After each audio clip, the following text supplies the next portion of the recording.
പിതാവിൻ്റെയും പുത്രൻ്റെയും പരിശുദ്ധാത്മാവിൻ്റെയും നാമത്തിൽ ആമേൻ. കർത്താവായ ദൈവമേ, സ്വർഗീയ പിതാവേ, അനുഗ്രഹിക്കപ്പെട്ട ഒരു ദിവസം കൂടി ഞങ്ങൾക്ക് തന്നതിനായി സ്തോത്രം ചെയ്യുന്നപ്പാ. പ്രഭാതം മുതൽ ഈ 3 മണി സമയം വരെയും കർത്താവിൻ്റെ കൃപയ്ക്കുള്ളിൽ ഞങ്ങളെ എല്ലാവരെയും അവിടങ്ങളിൽ പരിപാലിച്ചിരിക്കുന്നതിനായി സ്തുതിക്കുന്നു നാഥാ. കർത്താവായ ദൈവമേ, ഈ കരുണയുടെ സമയം അങ്ങേ മക്കളോട് അവിടുന്ന് കരുണയായിരിക്കണമേ പിതാവേ. അവിടുത്തെ പുത്രൻ്റെ കാരുണ്യം ഓർത്തുകൊണ്ട് ഞങ്ങളുടെയും ലോകം മുഴുവൻ്റെയും മേൽ കരുണയായിരിക്കണമേ നാഥാ. ഇന്ന് കർത്താവ് ഞങ്ങൾക്ക് തന്ന എല്ലാ നന്മകളെയും ഓർക്കുന്നു പിതാവേ.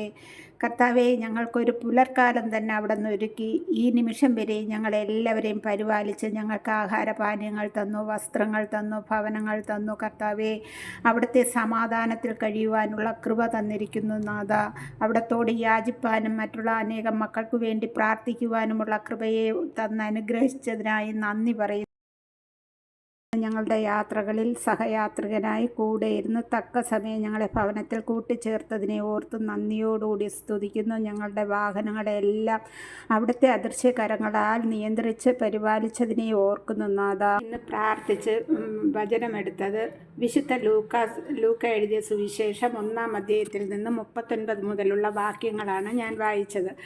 അത് ഇപ്രകാരം: ആ ദിവസങ്ങളിൽ മറിയം യൂദായിലെ മലമ്പ്രദേശത്തുള്ള ഒരു പട്ടണത്തിലേക്ക് തിടുക്കത്തിൽ യാത്ര പുറപ്പെട്ടു. അവൾ സക്രിയായുടെ വീട്ടിൽ പ്രവേശിച്ചു എലിസബത്തിനെ അഭിവാദനം ചെയ്തു. മറിയത്തിൻ്റെ അഭിവാദനം കേട്ടപ്പോൾ എലിസബത്തിൻ്റെ ഉദരത്തിൽ ശിശു കുതിച്ചു ചാടി. എലിസബത്ത് പരിശുദ്ധാത്മാവ് നിറഞ്ഞവളായി. അവൾ ഉദ്ഘോഷിച്ചു: നീ സ്ത്രീകളിൽ അനുഗ്രഹീതയാണ്, നിന്റെ ഉദരഫലവും അനുഗ്രഹീതം. എൻ്റെ കർത്താവിൻ്റെ അമ്മ എൻ്റെ അടുത്ത് വരാനുള്ള ഈ ഭാഗ്യം എനിക്ക് എവിടെ നിന്നു? ഇതാ, നിന്റെ അഭിവാദന സ്വരം എൻ്റെ ചെവികളിൽ പതിച്ചപ്പോൾ ശിശു എൻ്റെ ഉദരത്തിൽ സന്തോഷത്താൽ കുതിച്ചു ചാടി. കർത്താവ് അരുൾ ചെയ്ത കാര്യങ്ങൾ നിറവേറുമെന്ന് വിശ്വസിച്ചവൾ ഭാഗ്യവതി. ആമേൻ. പ്രിയ സഹോദരങ്ങളെ, ഇന്ന് ശനിയാഴ്ച ഞാനൊരു യാത്രയിലായിരുന്നു. പെട്ടെന്ന് 3 മണിക്ക് മുമ്പേ എൻ്റെ ഭവനത്തിൽ വന്ന് പ്രാർത്ഥനയ്ക്കായിട്ടിരിക്കണം എന്നുള്ള ചിന്തയോടുകൂടി എൻ്റെ ദൈവം എന്നെ കൂട്ടിച്ചേർത്തു.